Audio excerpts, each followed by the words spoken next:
Welcome to the Good Bad Mad podcast, a show that's here to share the ins and outs of creative careers, connecting the aspirational with the experienced, with your host, me, Meg Elys.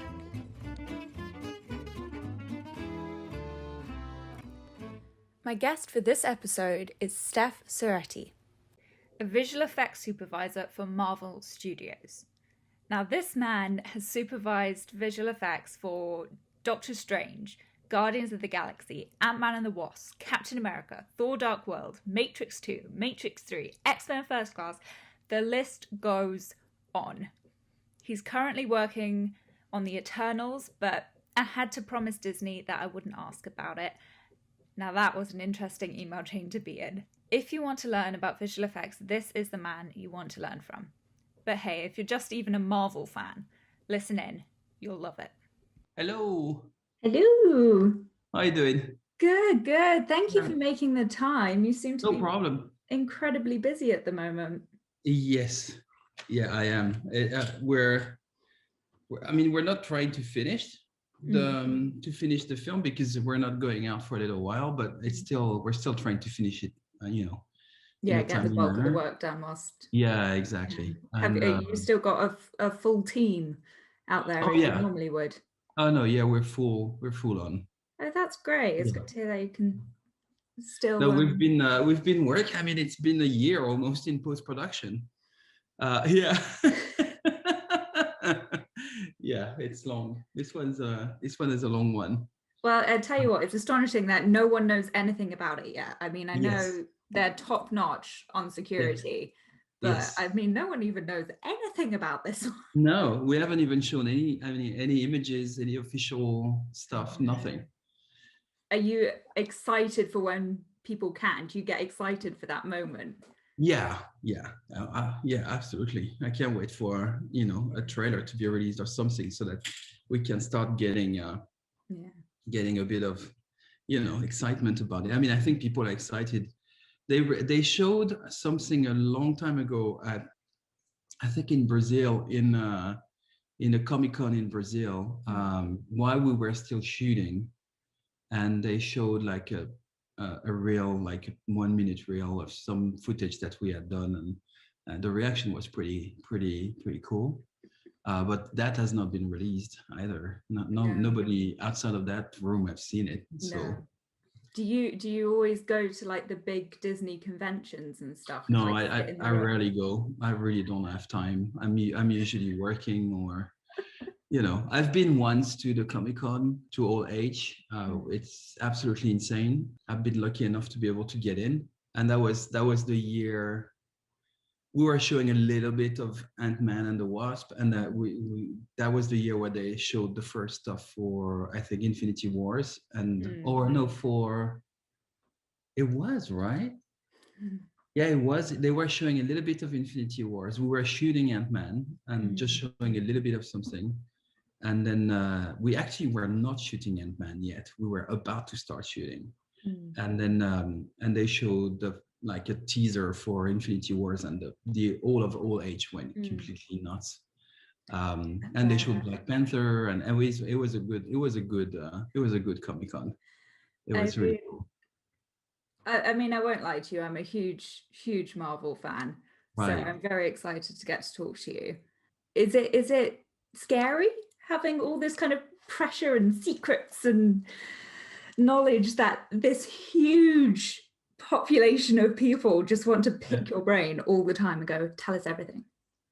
No, it's not. I mean, we're very used to secrecy for every project. I mean, I've been in that business for like how many years now? Way too many years.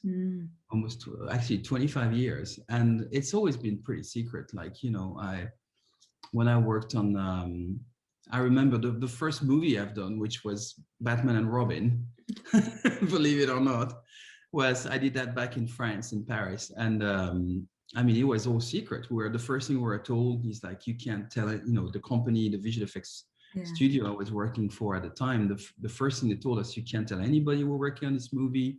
You can't tell anybody about what you're seeing. It's a common thing in movie making, and especially when you work on these kind of big, big blockbuster properties that you don't want to reveal anything. And it's fine. I mean, it's like you don't want to tell what your Christmas gift is going to be before it's Christmas. So it's it's part of the deal that everybody's trying to keep this stories and the characters and the designs and the visuals, all of that under control. Plus, these are big properties, and they rely a lot on timely release of material to get people excited. So we don't want to prevent that from going on smoothly and well. So we're used to secrets. We're very secretive. You've been involved in comic book movies then from the start. The get-go. It's nothing that I decided to do or anything. It just happened. You weren't a comic book fan though? I'm French, so I did read a lot of comics when I was a kid, but they were not, American comics. They were more like European comics, and Tintin, and I don't know if I guess you know these things, but Tintin and Asterix in France, and all these things. There wasn't a lot of availability for American comics in France when I was a kid. There was one magazine that was called Strange, actually.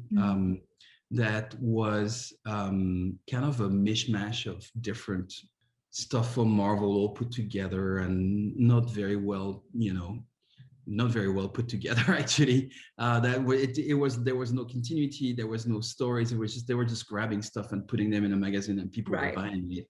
And that's pretty much the only access I had. I had a neighbor that was a big comic fan, and that was a subscriber for that magazine, and they would like give them to us. And so, but that's about it. I mean, I didn't know much about I knew about Batman because we were watching the old Batman show from the TV. We got that in France. I had I knew a little bit about Spider-Man, the Fantastic Four, because there was cartoons on TV showing them. But that was about it. I had no idea how big the Marvel or DC world were. I don't think anyone really did. No, it's gigantic. It's insane.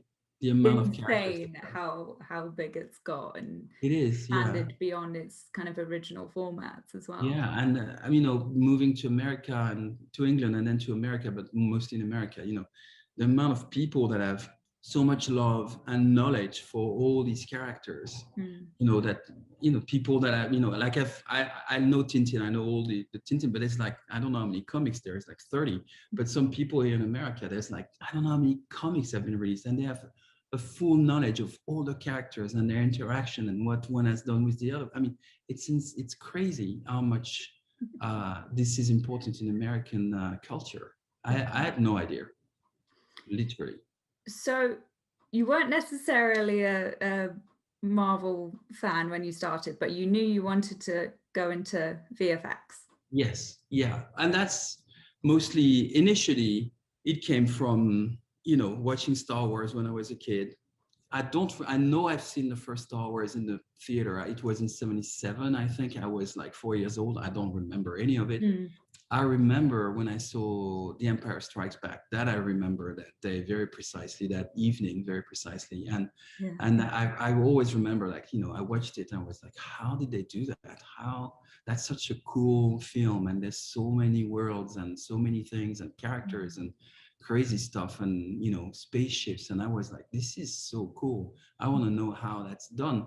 And my dad was an engineer, but he was also kind of a film buff, and so was my mom. My mom was, she had done theater when she was a younger person, and she loved movies, old classic American movies. So we were kind of bathed into that world. And my dad had a, Super 8 camera. He was filming the family films with that, and I had two brothers and one sister, and we all used cameras, and we're doing photos and Super 8 cameras. We're doing little animation films with the Super 8 camera from my dad. And also my dad was an engineer, and in France, he was one of the first one who got an Apple computer.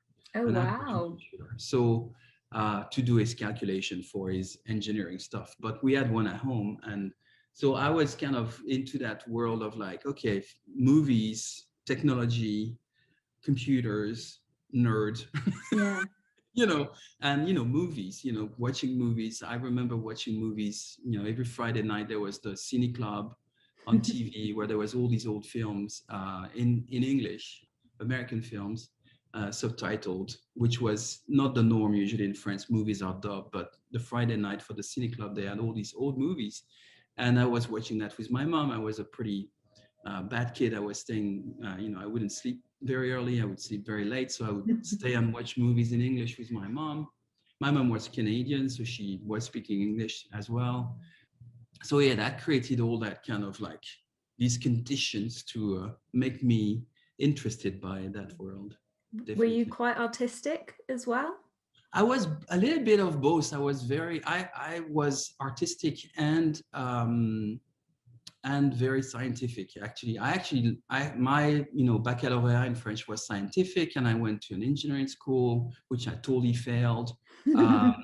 Then I went to university, and I learned, I went all the way up to a bachelor degree in quantum mechanics, and yeah, and then, but at the same time, I was like animating little characters and doing animation with Super 8 cameras with my brothers and blowing up stuff in the garden, doing little things. We were redoing, I remember we were recreating parts of The Empire Strikes Back on our ping pong table that we had covered with flour.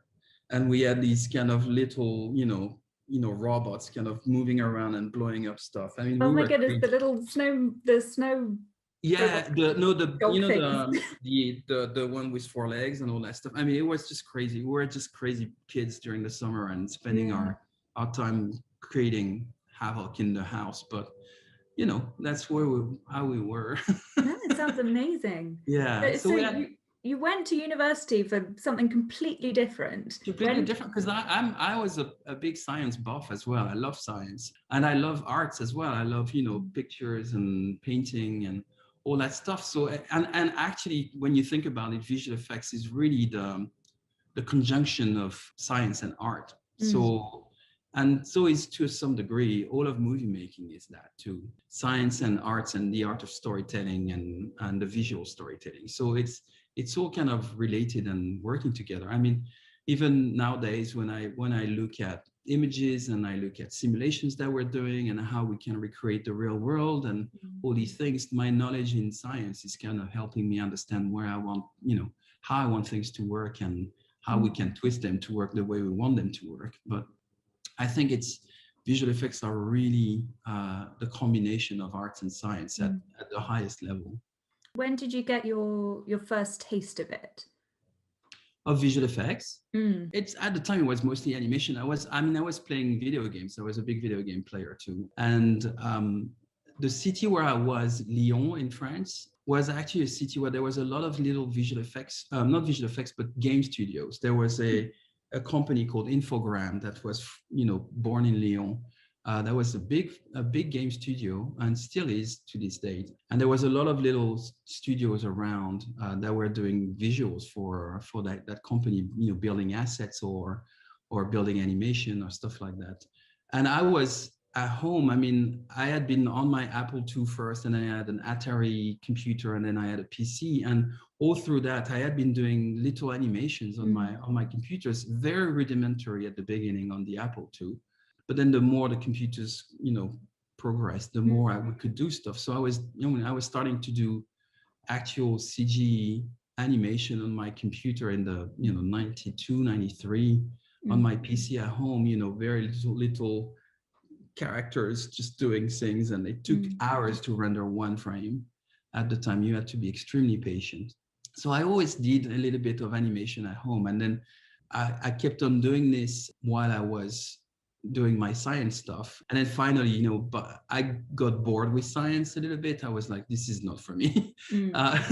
And I went to an art school in Lyon that was actually really very linked with all these animation studios that were all around the town. And so I ended up working for one of them. I went to that school for a year.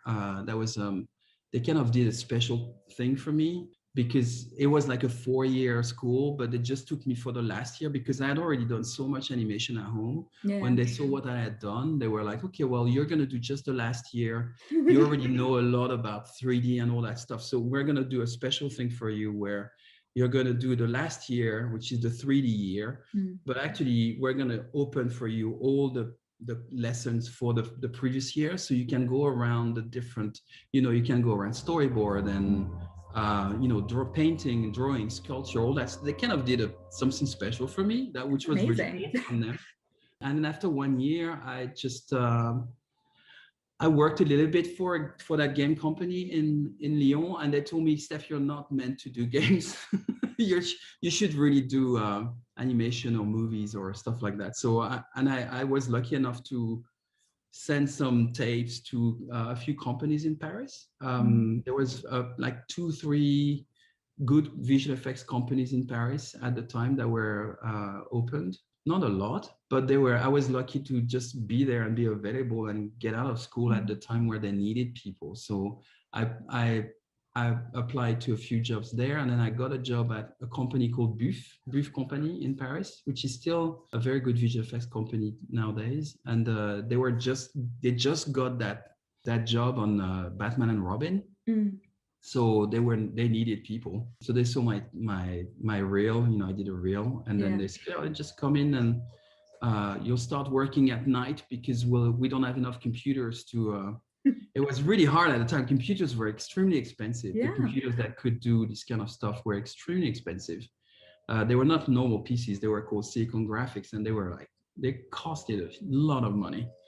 And so I would work at night, and then they would teach me. And the boss was really very talented, very intense. He would work 24 hours a day, so he was there all the time, anyways. And after 3-4 weeks of doing stuff, learning the ways they were doing things there, they hired me, and there you go. I started there and stayed there for 12 years actually in Paris. Yes, yeah, and I've learned a lot there. I mean, that company was just starting to work with American studios, and I could speak English. Not a lot of French people could speak English, so they were like, "Okay, Steph, it's an English-speaking client. Just talk to them." So I got to be in touch with clients very quickly, and I started working on films, and they were doing a lot of commercials at the time, and they gave me a few commercials to supervise, as I grew in the company. Learned a lot on commercials. It was really fun actually, because you do in a very little time a lot of things, and you have to take care of everything. So it was very cool, and talking to directors and clients and things like that. And then I started doing working on bigger films. My first film I really supervised for this company was a movie called The Cell by Tarsem with Jennifer Lopez. It was in 99, I think, or shooting in 99, released in 2000. And I got lucky because the shoot was in LA. So I ended up having to go to LA for like 3 months to come and be there for the shoot. Yeah. Which was really fun. And that was my first time, being in LA for work. Exciting. And then I did the Matrix sequels, Matrix 2 and 3. I had to go to Australia because they were shooting in Sydney. So I spent quite a bit of time over there, meeting a lot of people that actually shaped a lot of my career after that.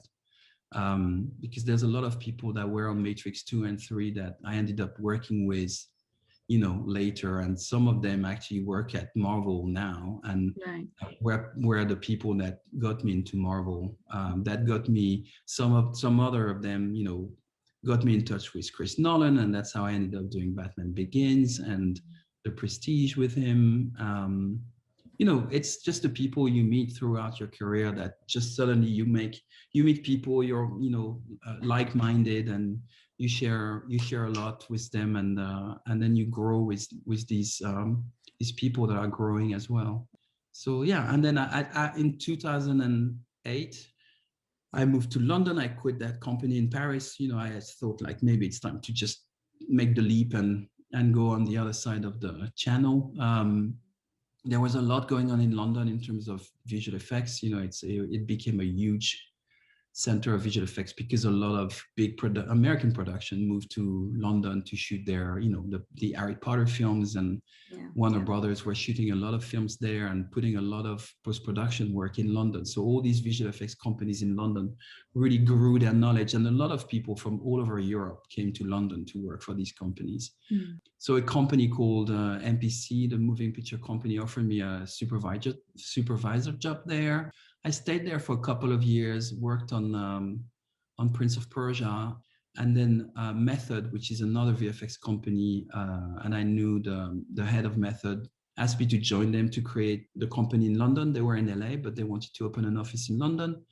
So I joined them, and then as soon as I joined them, I got at the same time pretty much hired by Marvel on their first film that they were shooting in London, Captain America. And I was hired as the second unit supervisor. So, these big films have the main unit where they shoot all the drama and all that stuff. And there's a second unit where they shoot more like the action scenes and the complicated, stuff that usually needs a lot more visual effects. And a lot of coordination between stunt and special effects and that stuff. So I was more in charge of that second unit on Captain America, which was really fun because actually all these second unit people in England, a lot of them have worked on like Bond movies.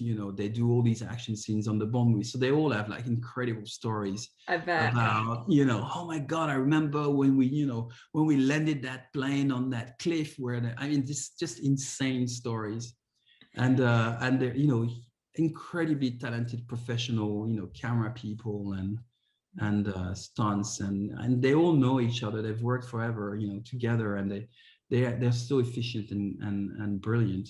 So that was really cool. Is it quite a small world, VFX? Well, VFX is quite a small, there's a lot of VFX artists. Not a lot, but visual effects, it is a small world. Visual effects and the movie world is a small world. In this kind of films, when you think about it, how many big blockbuster films are shot every year? Maybe 10. Maybe 10. Not. I don't think there's to that level, that price level, that budget level. So, and they take about a year or two to be made. The filming crews are going through more of them because obviously they just do the filming part of it. As a visual effects supervisor, I'm here from the infancy of when the director gets in and the first draft of the script is made to the very bitter end of delivering the film. Do you exclusively work on one film at a time then? I usually do, yeah. Sometimes there's a bit of overlap between the end of a film and the prep of another one or things like that, but usually it's pretty contained. It's a full-time job for one film. What's the longest you've ever worked on one film? I think Eternal's is getting close to it. About 2-3 years? Well, yeah, because I started in February. I can't remember now. Was it February 2019? Yes, I started in February 2019. So it's been nearly 2 years. By the time we finish, I think it'd be 2.5 years or something like that. I spent a lot of time of Matrix 2 and 3, but it was 2 films. Yeah. But it felt like one, but it was 2 films. Definitely. So that was pretty long, that one too. But so your lifetime, but your career has really stretched across the whole kind of development of visual effects, really. Especially I can't even really fathom how much that industry has grown and developed over the last couple of decades. It's the case and it's not the case, because I came at the time when CG was kind of being the new tool, a little bit, there was already, Jurassic Park had already gone out in 92, which was a big influence for me, or Terminator 2, where they had that CG character, or, The Abyss, all these films by James Cameron and the Spielberg and all that stuff. So CG was starting to take over and being a little, but visual effects it's the oldest form of cinema. When you think about it, when cinema started, Georges Méliès, which was a French magician and also a filmmaker, was doing movies with visual effects in it. It was optical effects, but it was illusion for film, and I think visual effects are almost as old as filmmaking. So there is a legacy of all these people that have built either stop motion animation films, optical effects, matte painting. There's a lot of visual effects in old films. If you look at Gone with the Wind, had so many matte painting and visual effects in it. It's incredible. You wouldn't tell. I mean, you watch the film, they're incredibly well made. But if you look at there's a few documentary about the making of Gone with the Wind. It's an old film. It's like it was made in the 40s, and it's stuffed with visual effects. They barely shot in Georgia. They shot pretty much everything in LA, and they replaced all the backgrounds with matte paintings. Just to clarify for those who don't know, what is a matte painting? Yes, a matte painting is like, let's say you're shooting in LA, right? You're doing a big establishing shot of a house, and the back is, the house is supposed to be a Georgian house in Atlanta during the Civil War, and in the back you see, LA, and I guess in 1940s in Culver City, it was surrounded by oil rigs. So they would just create, at the time, the way to do matte paintings was to actually paint on a piece of glass. I see. In the rostrum of the camera, in the image, on top of the thing, paint the background and film it live at the same time, with the camera on location. The guy would have painted the background, and then they would film the scene, make sure that the people would walk to the house within the part of the image that was recorded, and then film the background live in camera. You could do it live, you could do it separately with what we call an optical printer, and doing it in post-production. But it's a painting that you're filming. So at the time you couldn't move the camera when you were doing that, because if you moved the camera, then nothing was moving. It wasn't tracked. That's what we call tracked. But nowadays we have ways to do it, and tracking, and also creating backgrounds in the computer in 3D, and do camera moves. And so now it's more complicated. We can do it's all digital nowadays. It's all digital. It's not. It doesn't mean it's simpler. It's actually more complicated, but it requires more and more people, way more people than just a very good painter which is, they did beautiful paintings. But it gives more liberty, more freedom to the directors to do whatever camera moves they need to do, what they want to do. So it's evolved, but it was there. It's always been there. Movies has always been about, tricking the eye. You build a house in a movie, you never build what you don't see. You never build the back of the house if you don't need the back of the house. It's always illusion. It is. And so we're part of the illusion. We're a little part of the big illusion that movie is, making a movie is. So, but now it's gone to a completely new level where you're creating multiverses and quantum realms. Yes, No, I mean, the tools are much more powerful, and it's the imagination you really don't have any limits. You can do pretty much what you want.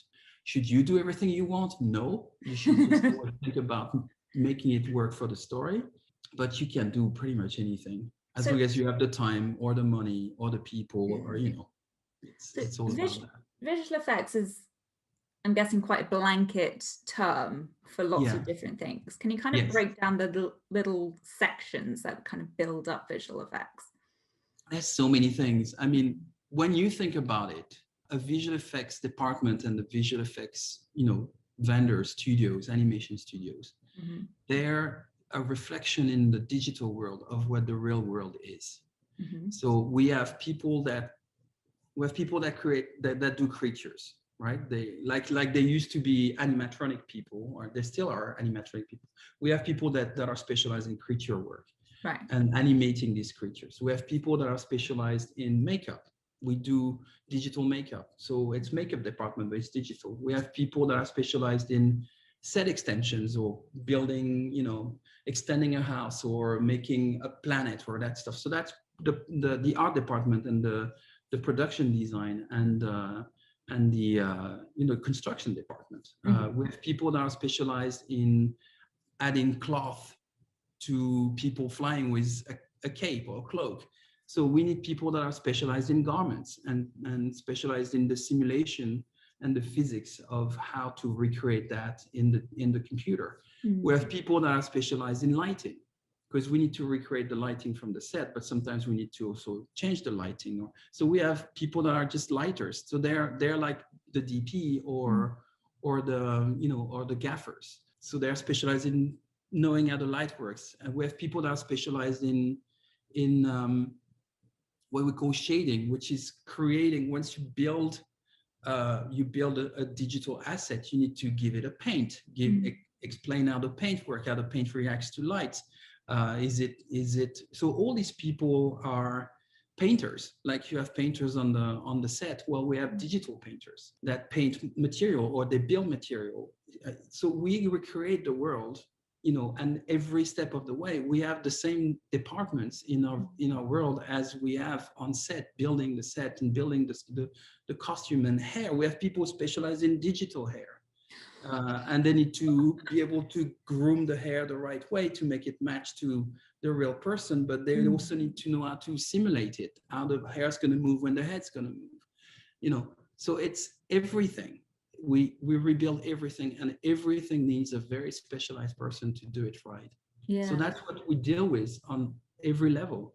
And I guess as supervisor, your job is to make sure everyone else is kind of doing their jobs. Yeah, absolutely. I mean, I'm the interface between the director, the producers, their vision, and the people that are gonna help produce it, create it. So I'm kind of in charge of making sure the communication is fine between both sides, translating the creative needs of the director into the technical needs of the vendors, but also, especially at Marvel, there's a lot of communication between the visual effects and the creators, because we bring ideas as well. There's a lot of very clever people in visual effects, and we all have ideas. And the cool thing at Marvel is that collaborative space that we have between everybody. So everybody's welcome to bring ideas. So we're always trying to, okay, well, what if we do it this way? And sometimes it's like, no, you shouldn't. And sometimes like, oh, that's brilliant. We never thought about this. So, there's that collaboration aspect that is very important. And I think it makes our films a little bit more interesting sometimes, because we just try and, if we're very visual people, Marvel comes from the comics, right? So everybody's very visual at Marvel. So visual effects have a pretty big role in the films, and we're really trying to collaborate as much. And a lot of people that work on these films on the visual effects side in the studios are big fans of Marvel films too. Yeah. So they all are super interested and excited to make them fun. And, it's hard work. It's really hard work. People work really, really hard to get these movies made. Everybody. But everybody's excited to make them too. So there's a good collaborative environment that we're trying to create, so that everybody's kind of feeding each other and trying to find the best ideas. Do you still find yourself doing quite hands-on artistic visual effect work nowadays, or is it more kind of managerial? It's very managerial in a way, but it's managerial in a creative sense. So it's I'm not hands-on with the technical problems as much as I used to be. When you're a supervisor at a studio, then you have to deal with the day-to-day, oh my God, that script is not working, or not script in terms of written script, but like that computer script doesn't work, or oh, we have a problem, animators are not there, we don't have enough animators to do this. So I'm not so much into that kind of day-to-day thing. My day-to-day thing is really about creative. And I'm gathering all the stuff that comes from the vendors. I'm discussing with them every day. We do Zoom calls now every day. We've always done that. We've always been remote, because vendors are everywhere in the world. They're not in LA with us. They're in London. They're in Berlin. They're in some of them are in LA, but not at our studios. Some of them are in Melbourne. Some are in New Zealand, in Wellington. So we have people from all over the world working on these 24/7. So we get every day a lot of material, and we discuss about every submissions that they make to us. I decide what's going to be put in front of the director, what needs more work. We come up with ideas that we're going to work on our side and then present to the studio. And then, I'm also the return channel. So when I show to the director, we have reviews every 2-3 days to show the progress on the work. And then we discuss about it. The editors are here, the director, the producers, and then we make a plan, and then we do changes, or we say, okay, this is good, this is final, this is done, things like that. It's a constant, and that's what's happening in post-production. In pre-production, I'm more with the different studio head, not studio head, but department heads, the DP, the production designer, the costume people, the director. We prepare the film, so we have to talk about what's going to be digital, what's going to be for real, what do we need from the stunts, from the special effects people, what are we going to do in live action, practical, all these things. So there's different phases of making a film. So it never stays the same, which is kind of cool, Yeah, it's exciting. Yeah. Can I ask and I get to travel a lot as well. I'm like 6 months a year or 7 months a year at my house. I mean, this pandemic has been the longest I've been in my house for, but usually I'm like, 6, 7, 8 months in London, then back in LA, and then we start another film and we go somewhere else. And so it keeps on moving. It's a circus.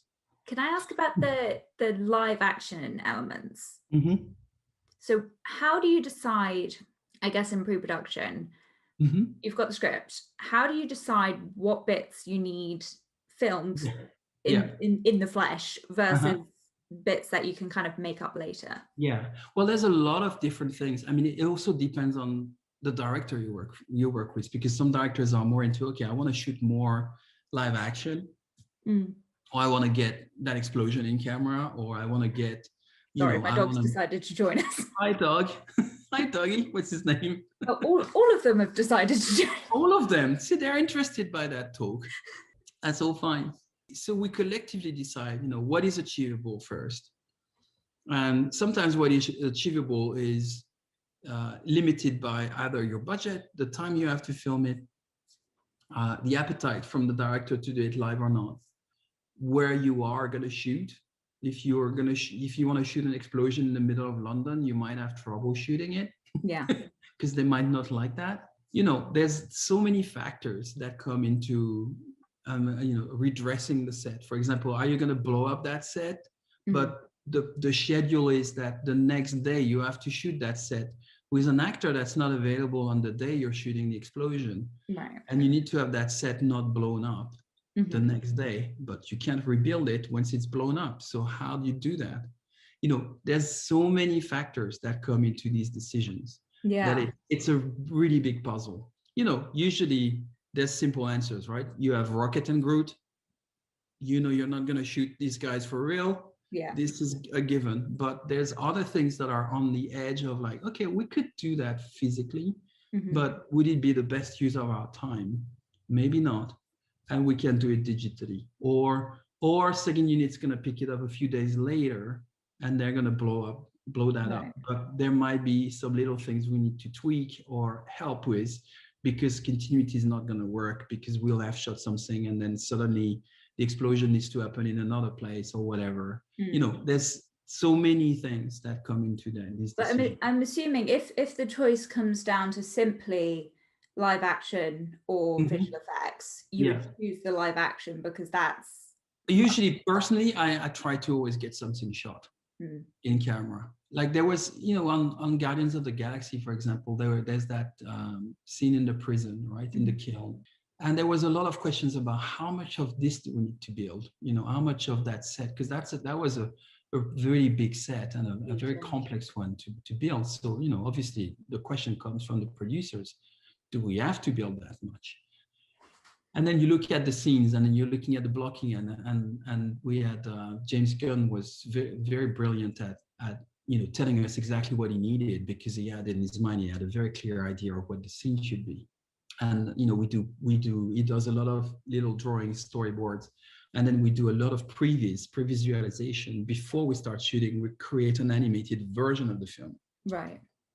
which is both a very good creative document and a very good technical document, because it tells us what we're looking at on the set, which angles we're going to use, and what camera moves does the director want, so what camera equipment we need. It's a very important filming document, and that tells us and gives us the ability to say, well, okay, well, we can build 2 levels, 2 floors, and then the rest can be top-ups, because most of the action is happening on the floor level. Yeah. So, but then at some point there was a question, this building that set 360 was extremely complicated. And the question came, can we just build half of it and then trick in the camera, shooting just, making feel like the other half is the same. And then the more we went into the previews, the more it was kind of obvious we couldn't do that. So we had to build it and, bite the bullet and build that stuff. So, there's the time, the money, all these aspects that are very essential to making a film. You don't have an unlimited amount of resources. Even though you're on a big film, you never have enough money. It sounds like if you're on a big film, you have enough money to do everything. Well, usually when you're on a big film like that, you have enough money you'd never have enough money to do, to do everything. So you have to be very smart about where you want to put your budget, So take that prison scene, the escape with group going up to the central the tower, and all the little drones and stuff like that. How much would that cost to put that scene? I can tell you the cost, because there's so many different costs with building the scene, building the set, building the I can't tell you the cost. I mean, these movies are expensive. So you can imagine how you get. I'm assuming we budget. We do budget. We budget everything. We know what the scenes are going to be. We look at the script. We break down the script. My producer, Susan Pickett, which I've worked with since Guardians. We've done all the Marvel films together. So that's what a big part of what we do in pre-production is actually budgeting the film. So we read the script, and every line we're like, okay, well, how is that going to be done? So we make assumptions. We discuss with the director, production designer. We make assumptions on what's going to be practical and what's not going to be practical, and we budget every single line of the film on our side. But there's also other budgets. Obviously, there's construction and stunts and all these things. So, and then that's not our budget. That's the budget for the film. But it gets quite complicated, and it gets quite expensive. That's good. I mean, yes, I assume it would, but are you guessing then half the time how much you think it's going to cost? There's an element of guess, but there's an element of experience. I mean, I worked at a visual effects studio for years, so I know how much things cost. I know how many people it's going to take to do that. What that one shot. So I can tell roughly, okay, this is going to take, we're going to build all these digital assets. So that's one thing that we put on the side. And then we're going to need animators and FX animators and compositors and lighters, and they're going to work for 3 weeks on that, 2 weeks. And then you get a sense, this kind of shot is going to cost about that much. We've done so many shots in our lives that we know simple shots how much they cost, and super complicated shots how much they cost. So we break down the script in complexity levels, and that's how we can get a good idea of where we're gonna end up. Do you remember a scene or a sequence which was just so complex that it's kind of stands out in all your work history? I've done quite a few of those. One that was very visually complicated to appreciate from the get-go was Doctor Strange, because it was so out there, So in this case, you're getting in a space where, okay, I need to build all of New York digitally so that it can fold onto itself. That must be a little bit of work. And then you're starting to look at the price of all these things and the time it's going to take to do all these things and making them look good, and figuring out not only you're building New York, but you're making it fold and you're making it fractalize and all that stuff. So it gets very complicated. and you don't quite, when you're there reading that on the page, it's just one line of, and then your fold starts to fold. Thinking, okay, so how many shots and what is it and what am I looking at? And so it's quite complicated. But then you just you believe your gut instincts and you talk to the director and get a grasp on how big the expectation is. And usually, when you're at Marvel, you're trying to fulfill the expectation from your director. So you're thinking, okay, well, that's going to be big. So I guess you just take the first step and go from there. You just work. Yeah. Well, I mean, at some point, it's like when you're building a house and you're being told build a mansion, a big mansion, and I say how big, and then you talk to the person that wants the mansion, and then it gets clearer and clearer as you talk to them. It's the same thing with reading a script and talking to the director and understanding where the vision wants to land, and then you get a better sense of how much work it's gonna take.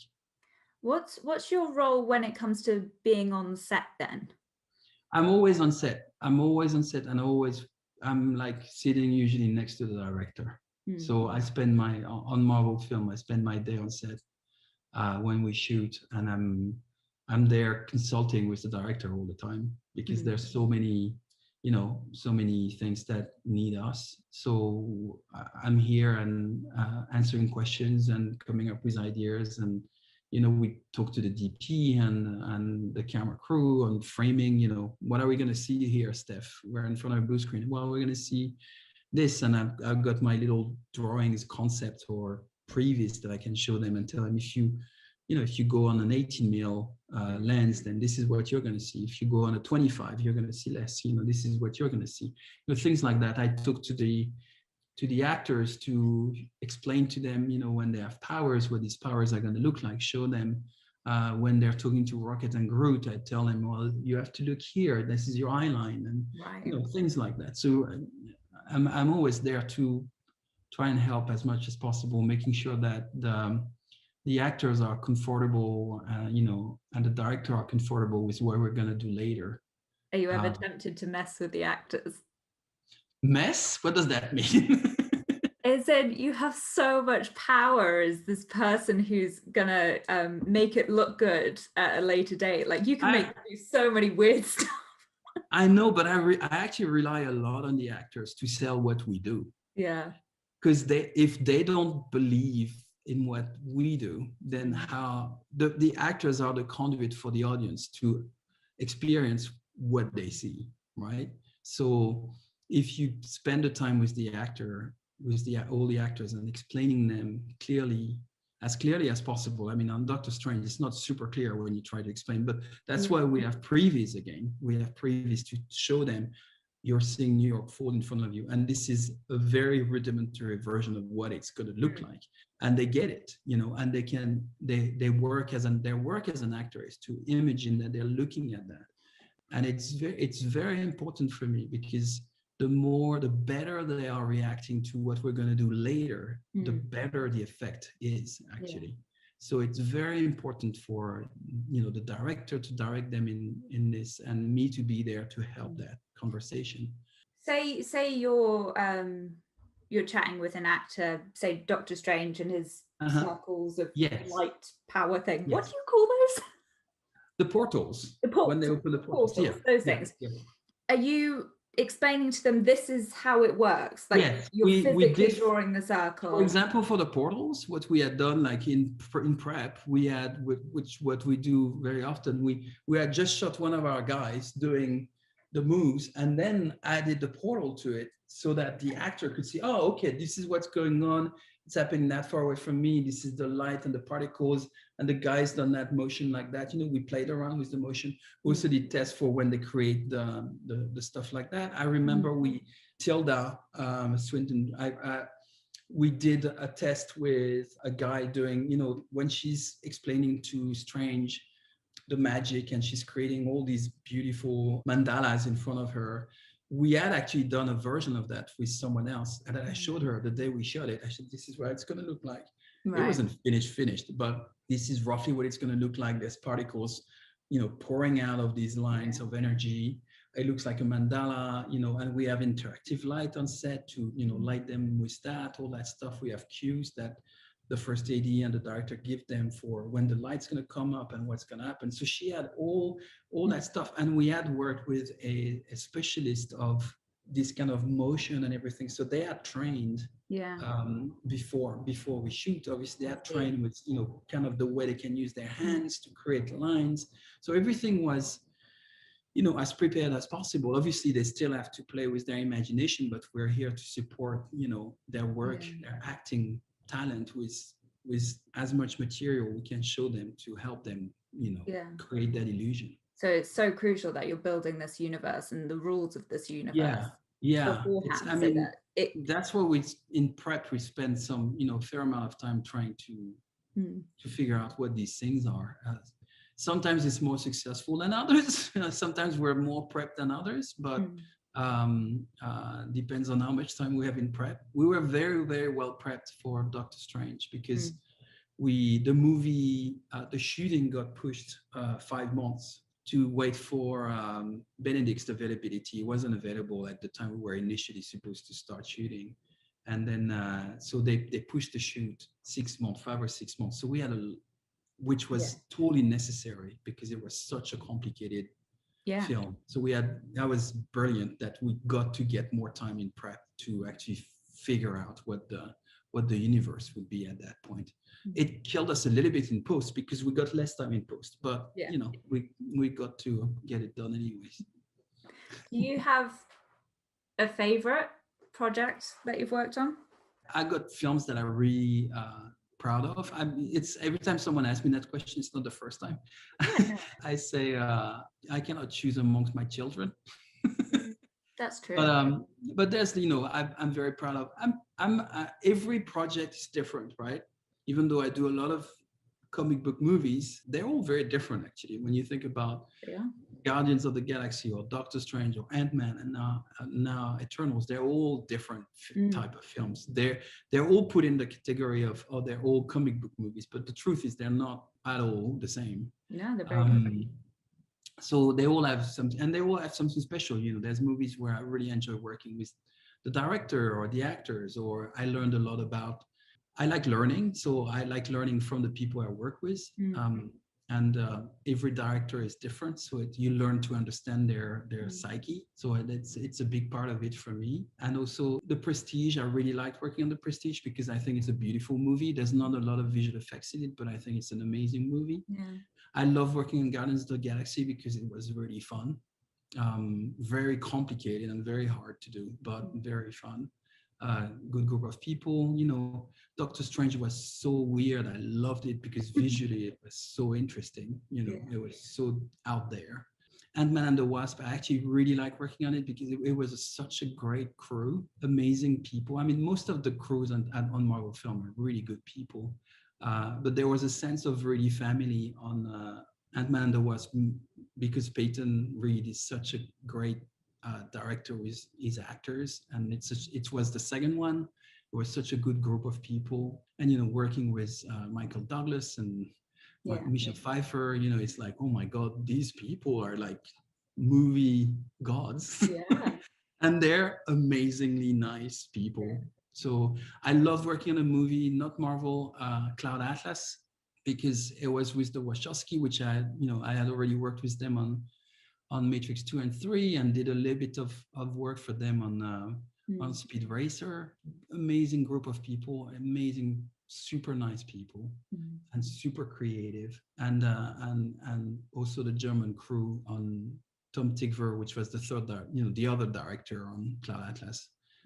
Amazing German crew. We shot in Berlin. It was a brilliant experience, and such a great cast as well. The movie, I know some people don't like the movie. I love this movie. They all have something. Even the worst movie I worked on, I've learned something. It's true. Sometimes you do a film and it's maybe not the best film ever, but you've learned something. You've met some people that are cool. You've made, you've tried something that didn't quite work, but that you were happy to try. It's you got to learn from every experience, good or bad. And actually, you often learn more from bad experiences. But it's.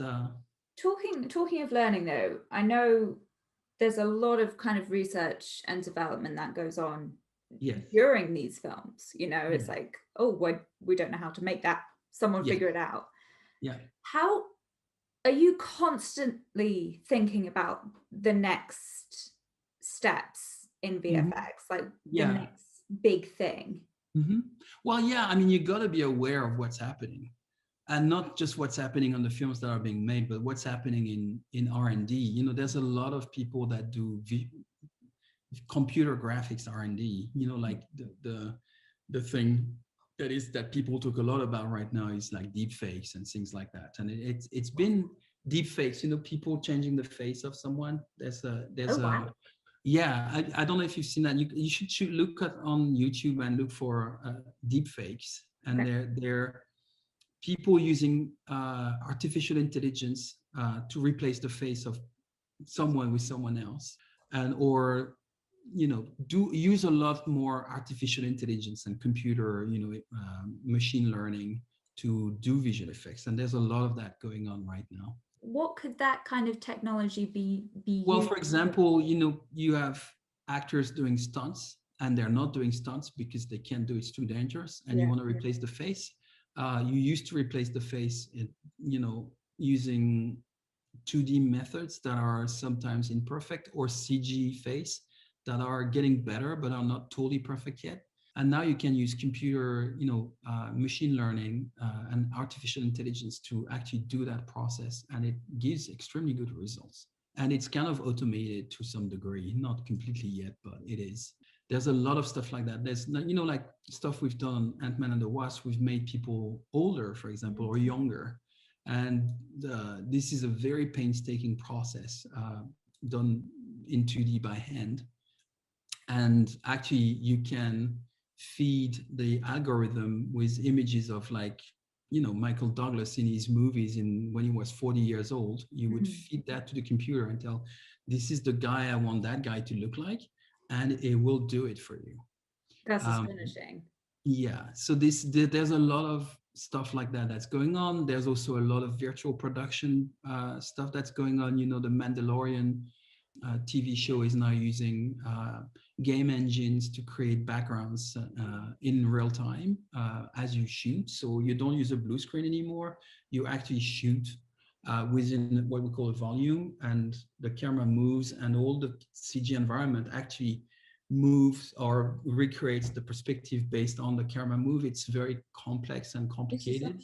Is that what it's like if putting yourself in a VR environment? It is, yeah. It is pretty much based on VR, AR, all that, these research that have, again, been going on for years.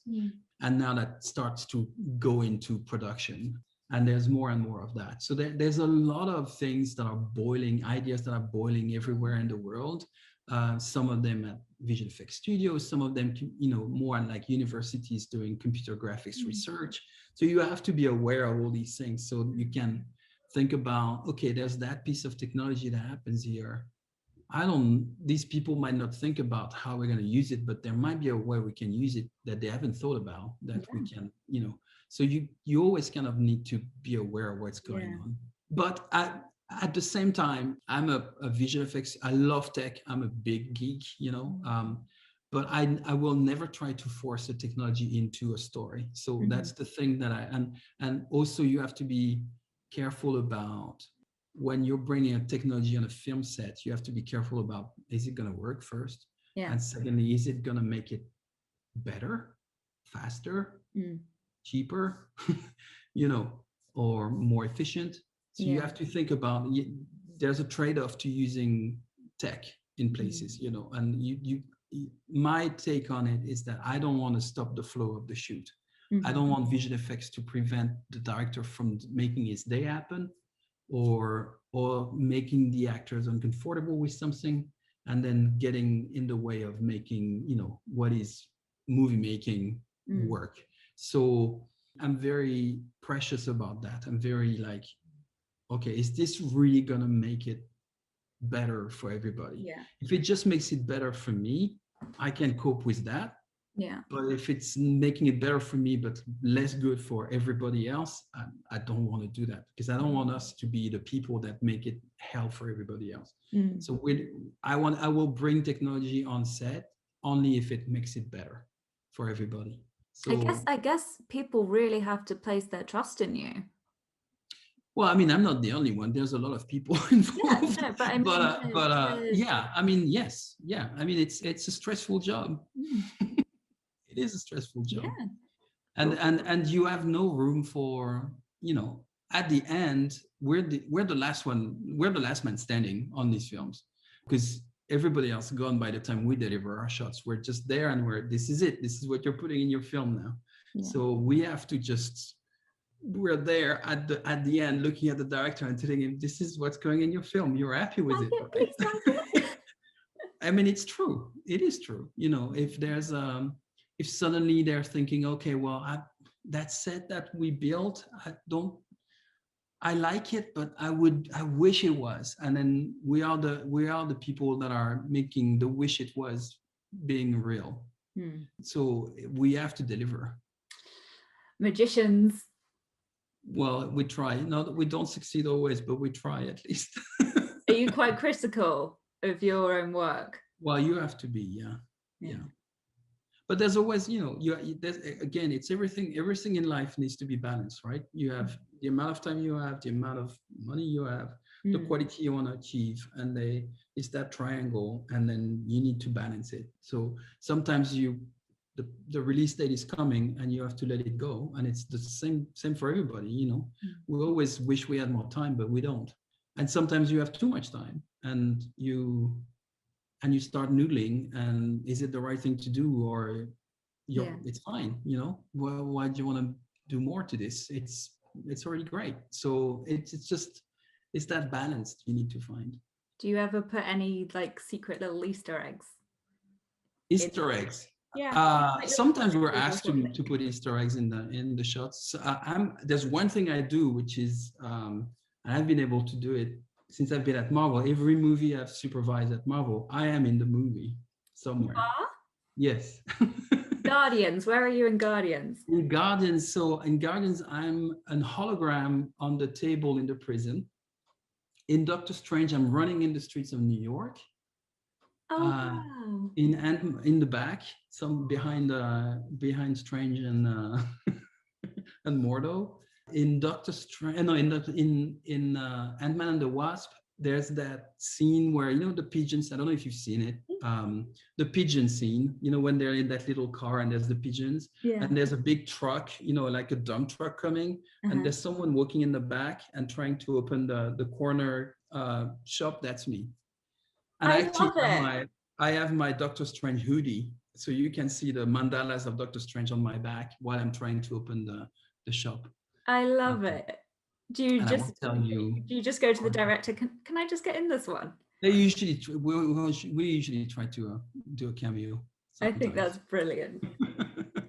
So if someone decided they wanted to do what you do, yes, how would you advise them? Good luck. To get into it. It takes a bit of time to get there. Yeah. Well, there's schools. There's a lot of schools now that, you know, movie making, filmmaking, visual effects schools, animation schools. There's much more than there used to be when I started. When I started, it was a little bit more of a wild jungle. But there is schools, and, you know, they just need to be passionate about it. They just need to watch films, watch what's happening, you know, work hard. Would say visual effect artists kind of be the first step? Yeah, you can start there. You can start by, that's how I started. I was just, you don't start by being a supervisor. It's like you don't start by being the CEO of your company. You just, unless you do your own company, but you gotta go up the food chain, you know. So you just start being, you know, see what you like. It's much more specialized now than it was when I started. You know, we were kind of what we call generalists, so we were doing a bit of everything. But now it's a little bit more, you know, industrial in a way. So you gotta find what you like. If you're a good animator, you know, find that you're good at that, and then very specialize yourself, and then, or good at lighting. If you like photography, you know, and you like the way, you know, lighting stuff, learn that, and then try to learn how to do it in a digital environment. And there's a lot of tools that you can download now. Most of the software that is available has some learning editions that you can download for free What's kind of like a piece of crucial software? Well, there's a 3D software that you can download that teach you how to do modeling or building or animation. It's there's Maya, which is one of the biggest one. There's Houdini, which is another package that has a lot of very cool, interesting procedural systems that is getting used more and more for special effects in visual effects. But for everything now, it's a very good package. There's Blender, which is a totally free software that you can download totally for free. That is a very good tool to learn. For compositing, which is more like 2D work, once the CG is rendered and you want to mix it with reality, then you use Nuke. But there's most of like Blender have their own compositing software, so there's lots of, and in the end, the truth is software is important and technique is important, but if you learn one, you're going to learn all of them. You're going to be able to understand the basic fundamental things that will let you use any of these software. After that, it's just a learning curve, but it's the basic principles are always the same. If you're a good artist, you're going to know how to use the tools wherever they are, whichever they are. Just go into it and learn about filmmaking. I would say that's a big thing. Learn about filmmaking, visual storytelling, because that's what will make the difference between being a good technician that can do cool stuff and being someone that can rise to the level of being a supervisor that can understand what a story is there to tell, or what an image is there to tell, what a visual is here to tell. And that's what makes a difference between someone that can talk to a director or a scriptwriter or producer and someone that can't. Yeah. So just don't get weighed down with the technical element. Well, you have to initially, you gotta understand how these things are made, because if you can't talk to the vendors about how to achieve stuff or understand how they do stuff, then it's not a great thing. So you have to go through that phase of being a good technician. But what will take you to the next level is understanding filmmaking, understanding how an edit works, how you frame an image or a shot, and then the shot that comes after it, so that things work together in a cut.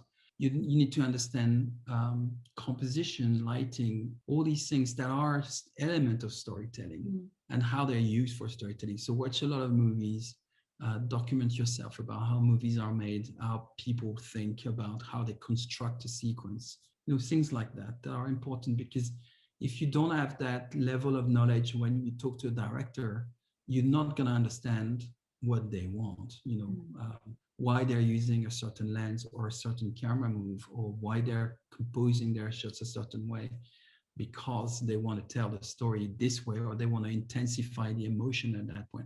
All these things are very important to understand, even as a visual effects artist, because as I told you earlier, we recreate on our digital side what the physical side is doing. And it's not just we recreate a costume or thing, we recreate a proper movie making machine. So it's all about story and what we want to tell. So all these tools are there to push a narrative. And as a supervisor, you need to understand how you use all these tools to create the narrative. So that's important that you get that and you build that knowledge. It's a hell of a job you've got. It really is. Yeah. One last question for you, if you could succinctly sum it up. What are the good, bad, and mad, crazy things about what you do? Well, the good is definitely interaction with all these creative people, because that's so exciting. That's what I strive for. I just try to work with people and understand what they want to achieve, and storytelling, and then delivering a film that people enjoy. It's the good. The bad is it's really hard work. It's a hard work. It's very stressful, sometimes completely annoying, because it's just these things are so hard to do, and it's frustrating. Sometimes you don't get to where you want to be and to where you want the things to be, and it's really, really grueling, and it takes a toll on your health, your mental health at least, and you just want to some days you just want to shout and say, frustrated. But I guess it's the same in every job. It's a lot of pressure. This job is a lot of pressure. But you cope with it. You learn to cope with it, and you learn to understand that if you just stay cool and think about things analytically, you're gonna get through it. And then the mad, it's always mad. Every day is mad. The mad thing is what I said earlier. It's a circus. Like, so your life is always in constant turmoil. You're gonna go there and you're gonna shoot there for 6 months, and then you move back, and then so it's very demanding, and it's very challenging, and some days you're thinking, where was I yesterday? What was I doing? And then I've taken that plane, and then now I'm in the middle of Iceland in an helicopter, and tomorrow I'm gonna fly down to Morocco and shoot these plates, and then the day after I have to do a review with the studio. I got to prepare all that. So the constant craziness that you have to deal with, the constant challenges that you have to deal with is pretty maddening in places, but it's cool. I mean, it's part of the excitement. I'd be bored to death if I wasn't doing this. So I guess I am mad for doing it. All the best people are. That's okay. Stef, thank you so much. You're welcome. You're an absolute star, and it's been wonderful to have a little bit of insight into your work. It's astonishing. Yeah, I think we're all a little bit crazy. But that's what makes it fun. Of the common theme across the different podcasts and different people I've spoken to, that's the thing that comes up. Everyone's like, we're all a little bit mad. Yes, we are. Yeah. But that's fine. That's the fun of it. Thank you for listening to this episode of the GoodBadMad podcast. Please subscribe to check out the next episode, or leave a review if you liked it. You can find us on Instagram at GoodBadMad or at goodbadmad.com for additional resources and information. See you next time.